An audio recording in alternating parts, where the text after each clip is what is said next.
Why do we not produce EMS providers like rabbits?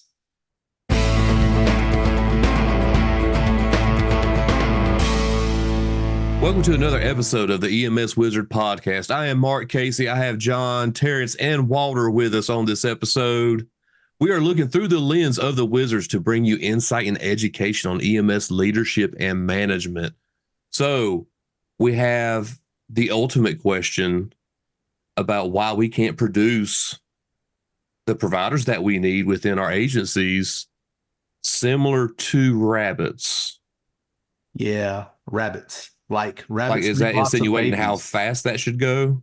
Yeah, I mean, we all have, we had a shortage before we had a COVID, and then we had a COVID, and we said that created more shortage, and some people got out, and they're not long term, and I mean, they're not staying long term. So here we are with what we got, still shortages, and I think the institutions out there are starting to generate EMTs and paramedics. But again, the systems are changing and and they're saying, hey, we're going to have EMT trucks. They've changed the scope of practice for AMTs in North Carolina. So I guess the question is like, why is it we can't produce the providers out there like rabbits? Terry, Mm, I mean, it sounds like you got rabbits behind you. You got your peeps behind I you. You just got my must have been peeps with me. okay. You got your peeps with you. Okay. Sometimes the best friends get together, and then sometimes you got to bring your peeps with you to I make know the if you whole. realize, but you do look like you're wearing a set of pink bunny ears. I have appropriately positioned my face so that it looks that way. I mean, I can be weird, but this looks kind of That's cool. That's for cool. me. I would I would say one of the things to think about, to quote the great Macho Man Randy Savage, is Oh yeah. all right, dig it when you're stepping into the world of EMS. I think that's one of the things, is you are stepping into the world of EMS. Some community colleges, I don't know, some community colleges or places, I would say they are churning out those rabbits. But what do you want? Do you want that quality or do you want that quantity? And there's a fine mix between those two.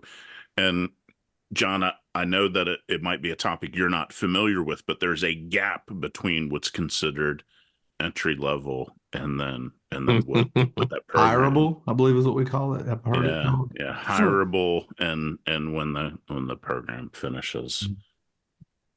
Yeah, that's the thing is, so you're saying it isn't a situation where the rabbits aren't there. There's plenty of rabbits. It's just none of them that are quality rabbits to bring into the organization. Is that what you're trying to say? No, I think what level are you talking about? Because if we're talking about EMTs, there are fire departments that are now saying, "Hey, we will drop the EMT requirement to be an employee of our fire department." And when you look at the data from the state, I don't have it in front of us, but to call back to a couple episodes ago from James Hood, data in the hood, the EMTs, there's a lot of EMTs getting credentialed in the state of North Carolina. EMT advanced, which is a whole thing I think we could probably talk about for the rest of the podcast. EMT advanced is still a low number, but paramedic, that's a pretty low number as well. Walter, have you seen in your area in northeastern North Carolina, have you seen enrollment on the incline, stabilized, or on the decline over the last, compared over a few years? Well, I can tell you this semester it was a drastic incline, but there was a couple of things that came with that. One of them was a paramedic academy, so that helped the incline in those numbers. And we actually had the biggest AEMT class that we've had in probably 5, 6 years. That we've been getting anywhere from 6 to 18-ish, give or take, and we had 25. I actually cut registration off for AEMT this time just because of space and instructor availability. So, I think we're still on an incline some to try to meet the needs of the workforce, but I still think there is still difficulty at the advanced levels, if that makes sense. You think more people try to jump from EMT to medic, or just total disinterest in paramedic altogether? Well, a few things that you hear is, I want to get in and get time as an EMT. The next thing you hear is, well, I may go up to the AEMT level, but I've got these new skills added, so show me the dollars. And then the people are saying, or some of the people are saying, is, well, I'm already at an EMT level and getting paid at this. Why am I going to go work for a paramedic for a few more dollars?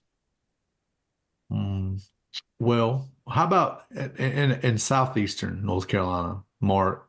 What do you think enrollment's like in that area? So, EMTs, we've probably had, just from our little piece of the pie down here, we've probably had the most EMTs coming in to, we have this accelerator program that we do. We have the standard, kind of 2 day a week kind of course that we do. And those numbers have increased drastically. And I would even say that there's probably been more interest expressed to our program coordinator for an AEMT initial credentialing course, which hardly ever happened in years past. And this was even before the whole scope of practice edition. So, I'm curious where, and I know where we're seeing some of it, where we're, kind of communicating and connecting with some people, in through the high schools, Walter, you mentioned the academy, and, kind of reaching out to people that way. So I think that's what's really helped out our crowd, is we have that younger generation that's come into our agency and kind of established themselves in our agency, and are communicating with those that are still coming up, coming out of high school, kind of trying to figure out what their career is going to be. And I think that's where a lot of our students are coming in at that younger age. So I think that's the target that we need to shoot for. That's the thing we need to kind of look at and evaluate, is how we're reaching out to that age group. But and you're reaching out. All right. I mean, Yeah. that might be the change. So just to close the loop on how that looks, in Central North Carolina, we've seen an increase. And if you're seeing an increase across the board, regardless of the level or whatnot, and you're not seeing, well, you're still having staffing shortages or holes, and we constantly see that. I guess it's kind of hit and miss throughout North Carolina. Then the question comes is, are we not, are we recruiting in the wrong areas, or are we not, or are they getting in and saying the reason you're not seeing AEMT is potentially they get in as an EMT and they're like, I don't want to do this anymore, because there's a lot of this is tied together. Terry, from an employer standpoint, what would you think? I think John, to make a correction and something that you just said, you spoke for Central, but I think that's actually Western North Carolina that you were speaking for. I think He is from the West, correct. I think all along the coast, and you can talk with any agency in coastal North Carolina, and any agency, any coastal county, and I imagine there might be some metro counties. Wake, Buncombe was talking a little bit about this in a recent class. Housing is an issue. This is what I would challenge you, though, is so that housing issue, whether it's the coastal North Carolina, Buncombe County, I would imagine Wake and Mecklenburg have similar issues. But I would say, what are we doing for compensation? And compensation does not just mean show me the money. If we're talking about today's workforce and wants and needs, I think some of the concerns or issues might be that flexibility that they think that they can't find. It's a thought. I've been chasing a rabbit for several months now in the classes that we've been in, that has asked the question of sell EMS to me. Sell it to me from the seat that you're sitting in. And usually I set the students up to talk about the things that we know are true, that their viewpoint on what the quality coming into the service nowadays is not what it used to be. It's not meeting expectations. and that they're tired. The current employees are tired, the current providers are tired, and that the current providers do feel the staffing shortage. And then I'm like, sell it to me. Like if you're wanting to fill the seat beside you in the cab of the truck, then sell me EMS.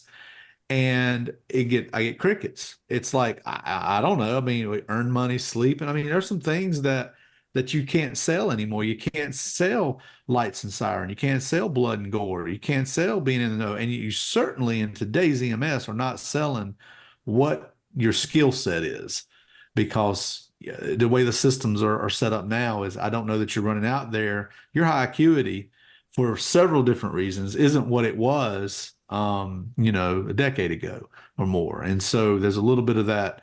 It's not meeting my expectation. So I think we have to shift that lens I'm just going to keep making callbacks to the Macho Man back here, and where it's not stepping into the ring at WrestleMania, and it's not that freight train on a one-way track to Victory Town. It's what are we doing to help in our community? And help is kind of a nebulous word. Help means a lot of different things, and sometimes that help is, hey, there's a little old lady who's medical alert. We've gone to her house or his house. We've gone there 8 times in the last 4 weeks, and they didn't realize that they had set it off because they're hard hearing and it's in a different room. And as help that I went in there as a community paramedic or maybe as a street provider, and I saw that there was an issue, and I let my chain of command know, hey, we need to get the APP out here or the community paramedic, or we need to make a referral to whoever it is in our community. And that's what I would say is, what are you doing to help people or to help your community?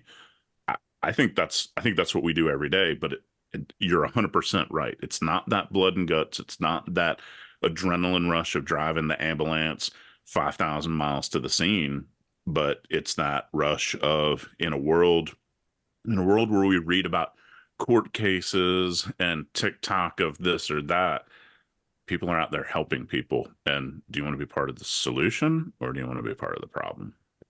I don't think they want to be a part of it at all is the thing. I don't know. I don't. And so, Walter, that's where I come to you, and you're in the high school. You're doing what voices do you hear? Well, I think that, for COVID years, and I'm going to say COVID years being the last 3 years up until this year, let's just say the last 3 years, there was limited career fairs. There Right. was limited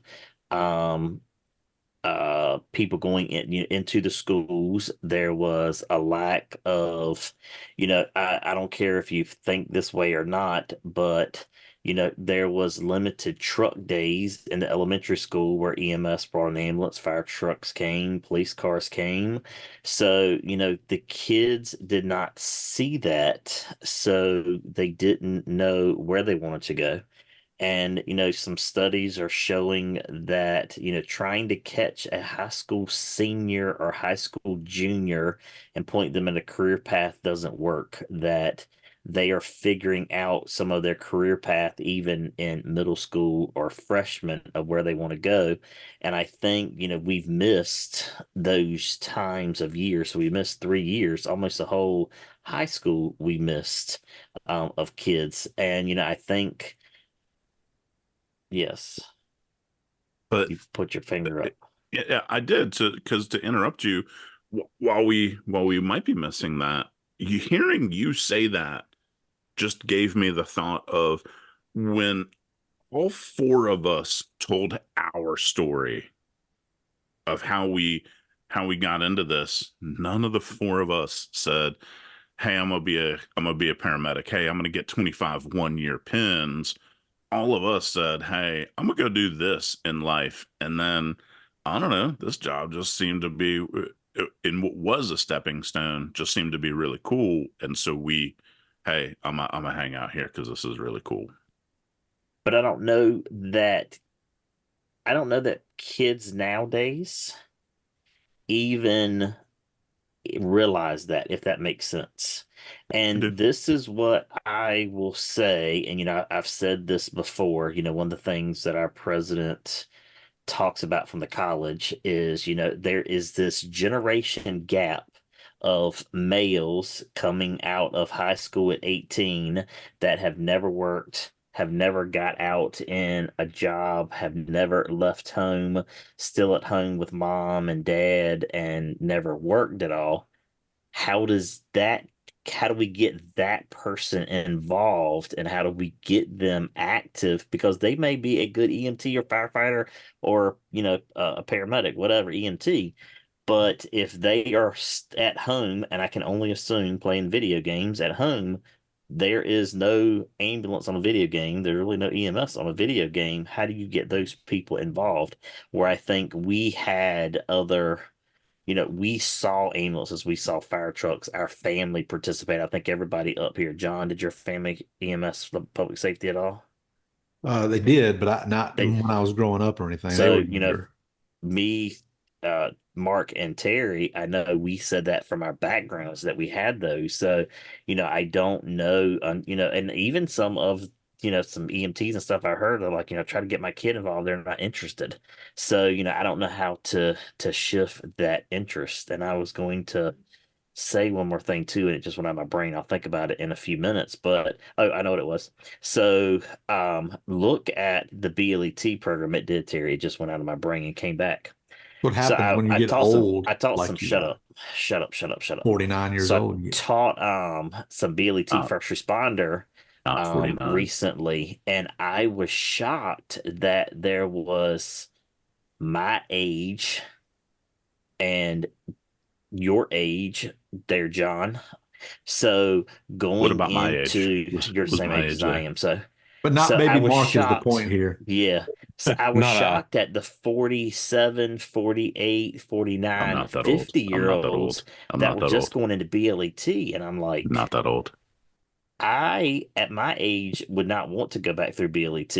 And I was like, looking at this generation, there was not a lot of young kids, and there was 23 kids in this class, 23 people in this class. I can't say kids. There was not a lot of 20-year-olds going to be law enforcement officers. It was a lot of 30, 40, 50-year-olds going to be in law enforcement. And I was like, what is that deal? Where do we lose that younger generation at? I think it's those people having that midlife, hey, I want to do something Right. and help, because when I've seen that at some of the surrounding counties, so that BLET Right. program, some of those people have been, hey, I'm gonna go be a school resource officer. I'm retired from 25 years of doing this job, and man, seeing all of this stuff that's happening, I want to be that person in the school helping the kids. Right. Yes. I mean, yeah, that's some just, and I'm seeing it, some older people coming into EMT, and people are learning new careers, learning new things at a later age, whereas you're thinking about, why do you want to go be an EMT at 55, 50, 55, when you're, a lot of people are at that age of, hey, I'm getting ready to retire, I don't want to go lift 300-pound people all day long. But here, this 55-year-old is just getting into EMS. So I'll use an example. I had two, you know, one was a teacher, one was a principal, and they decided they didn't want to be a principal, they didn't want to be in education anymore. Came to be EMT. Now they're both working full time for an EMS agency, and in there, both retired from the school system with 30 years, and now they're coming to be EMTs to go find a new career being an EMT. And I'm like, interesting. Interesting. Good retirement community for them would probably be Ocracoke. I would just recommend that off the top of my head. It's not Ocracoke, just so you know. But it Probably should not. be. But it should be. I mean, I know some very quiet, conflict easy or- places to go. Yeah. Really good retirement communities. this is a good retirement community, actually. Yeah. So while we're chasing these type of rabbits, it dawned on me while you were talking just then that at the same time, at the same speed as we're losing, I don't even want to say losing, as we're not acquiring the numbers of people, which I attribute to a list of things, We also see that, I mean, maybe it's just me. We also see the decline in instructor interest. Like you don't have the folks that are sitting in the seats that need somebody to help them. I constantly tell them, get in there and help. If you have a problem with what's going on, this gap thing that's out there, then why don't you come and help? Why don't you be an instructor? There's somebody goofy with their hand raised. I got this. Oh, Terry, you have something to say after watching your WrestleMania documentary? Go ahead. Oh yeah, brother. I think people look at it and they say, okay, if I have to do these things to become an instructor, if I have to sit through this class, teach these 100 hours, and oh yeah, to get this instructor credential, I have to have an associate's degree. And then how much do I get paid for it? It's not worth it. And so the juice isn't worth the squeeze. And there is not anything in place to where we could say, hey, I make the title up because some other states do it, credentialed or certified lab instructor, and to say, okay, we've done some stuff to make sure that you can teach those hands-on practical labs and teach and share those skills. I think it's a supply and demand. There's a demand for it, but that compensation package is not appropriate or fair to what people will say. So that's what the market's holding. But by that rationale, that would also say that maybe why they don't become EMTs as well, right? If the money isn't where it's at. So, but it's a different audience. Whereas Baby Marks and Walters and programs that I oversee are in the high school trying to get gainful employment.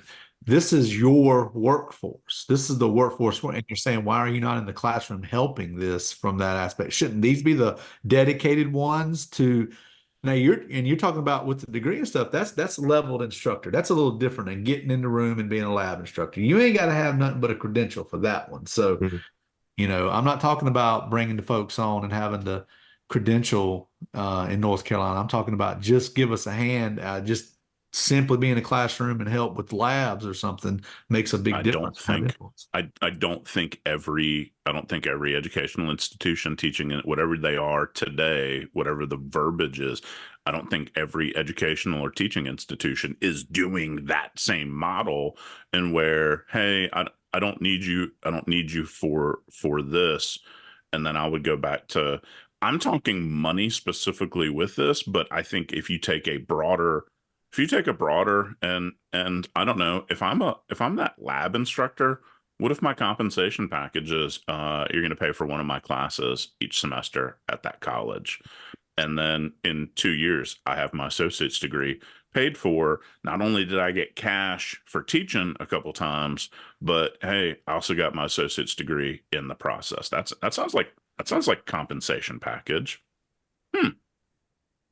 But do you want that to be the motivator? I mean, so here's the reason I say that. If at the end of the day, and I'm just going to speak COAMPS for a second. If at the end of the day, entry level, I'm glad he is. My 13th reason. At the end of the day, if what we're going to produce is entry level product out into the workforce, and it's forcing this is we're trying to get to entry level. This still leaves it in the hands of whatever the program is to put out products. So if you have an educational institution that still meets the COAMPS check boxes, but they're still producing just that, there are other institutions that are out there that are producing greater than that because of the programs they are. There's excellent instructors out there, excellent motivated people in it, not for money, in it for the greater good. So COAMPS doesn't fix any of that.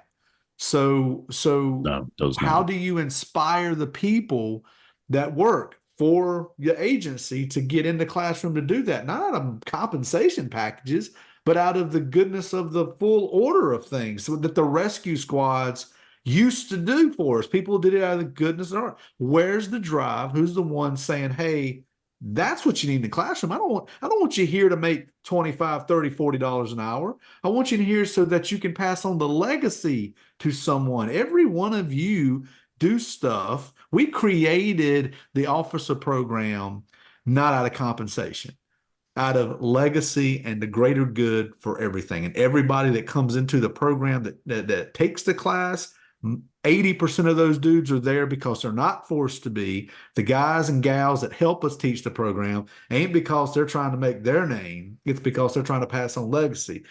That's the missing piece to me. Where's that at with the folks that work with us? So I think it goes back to what we always talk about is how in EMS we are always negatively motivated. Okay. So we're on the truck as that preceptor, that FTO, that supervisor, that assistant supervisor, or just that paramedic that just happened to be the poor sap to get a student that day. And they get that student and they're thinking, why haven't you been taught this? Why haven't you been trained this? We should be doing better than this. And those that have that motivation to say, well, I want to be a part of that solution, those are the ones that continue on to become instructors, right? More oftentimes than not. That's probably historically where we've got all of our instructors. So I think the question is now is, do we have these individuals that's asking that question? Well, how can I improve the process versus how can I have the process fixed for me? That good old fashioned revival. How do you have that good old fashioned revival to say, brothers and sisters, put your hands out, Here's the solution. You feel the need to help, brothers and sisters, we need that solution. And I have an idea, but all of us working together, that's a better idea. That's a stronger idea. Like we talk about in Officer 1, starting out that second day, sometimes it's on Sunday, the customer service revival. Different customer if you're talking about patients, and here we're talking about providers, so we're talking about the internal customer later on that day in the revival, right before you pass the plate. But here's my thing is I remember, and I guess out of all of us, I was probably on, well, Walter, you had a little bit of program directorness in you in the older days too, I guess. But there was a drive that used to be you'd want to produce students. And the driving force behind it was you wanted to have a name. You wanted your name of the school or the institution to be well represented. You wanted to be able to point to them and say, graduated from this one, graduated from that one. And I wonder, this is just something to think about, if the focus changed to only looking at the national accreditation stuff, is it possible that program directors coming in now are so focused with, let me grab some papers and let me see what it is I got to do. Let me check this box. Let me check this box. Oh, good. Here, I've got all of my stuff here for my site review and visit. And see, they're so focused on X, Y, Z boxes got to be checked and what's coming and how much money it's going to cost me. They don't even think about the damn students you got to put out there into it. So that now what you're chasing isn't even quality. It's freaking statistics, or what story do I tell on paper to get, to get them out the door, so we don't end up on some XYZ embarrassment of a reread or a action plan of some sort. And we're not looking at the quality of what we're putting out there. And we used to, I was in it when we did, and it was about, we did stuff because, and when I say we, I'm talking about educators. Educators was not driven by some ABC bureaucracy of check these boxes out. And I think what has happened is when a program director now takes the seat, I wonder if that is the thing that is put on their back more than the quality of the program, which means you got to leave them alone. Now you got to focus on who's in the classroom. And in some places that's the program director, but that ain't the life they want to live. It ain't the life that OEMS wants them to live. It ain't the life that COAMPS would want them to live. And that's why we got to focus on who's in the classroom, those educators, to which to me should be the ones that are experiencing firsthand the quality of what they're getting out there, so they know exactly what that gap is. The program director don't know that. Program director knows who filled out a survey, who passed the test the first, second, third time, whatever. Program director's not going to see that. Don't get me on the soapbox up in here. Give me all. So Walter's beating the statistic. And so let me ask you, John, I mean, other than those 25 1-year pins, what was the life expectancy of a program director 15, 25 years ago? I mean, honestly, I don't know that you measured it back then. Here's the reason why: is not necessarily all programs was measuring that. You had people putting on. I mean, the what was controlling it wasn't the same. You know, you'd have fire program guys that also oversaw the EMS program. Or I don't know there was even such a thing hardly as a program director. Right. 15 years ago. It was Hmm. somebody in charge of the EMS program, That's which right. would have been the EMS program coordinator, but there was no such true title of that. It was your job is to make sure the classes get to the state, get approved, the blue bubble sheet gets done, everybody, Oversight coordinator everybody type gets a stuff. blue bubble sheet, everybody gets a red. Yeah, it was called Right. a coordinator back then. So, I remember the days when I first started, the person that was over the EMS program was the dean of continuing education, actually, and you went to him and asked for the information. It had a coordinator was the person in charge of the class. He was just in charge of the money for the college. I can even get deeper than that is at, when I worked for the county agency, the college contracted with the county rescue squad who had the teaching institution for ALS. The college didn't even have an ALS teaching institution at that point in time. So we had buy-in at the rescue squad of teaching the new people that were coming in because we were the teaching institution for them. I mean, think about some of the other ones in our area that had training centers that did the same thing. So, And they had multiple jobs. Like when I first came right. in, I wouldn't say when I first came in. I guess my very first program director role was at a place called Piedmont Community College, which is in Roxborough, North Carolina. And there was this lady there named Phyllis Gentry, and she couldn't tell you anything about EMT, paramedic, or any of that stuff, but she could tell you all of the community college stuff and all the political stuff you needed. And she ran those programs, and those classes were super successful. Even before I ever crossed their graces, they still were able to do that stuff. So you had somebody running a program, overseeing it with one of those coordinated people Walter's talking about, and they were successful in what they were doing. You didn't need a paramedic running it. To Mr. Floyd Horton, the only thing that he knew is how much the class was going to cost, how he could get you money, and he walked in after the 10% mark and stood back in the classroom and went. There you go. Yeah. Count them out. And Yep. went. Yep. See you later. And walked out the door. He didn't know Mhm. nothing about EMT, nothing about EMS, other than his college taught it. Right. And answer your question, Correct. Terry. That's why you didn't start measuring turnover. And the reason there's turnover is because the job sucks.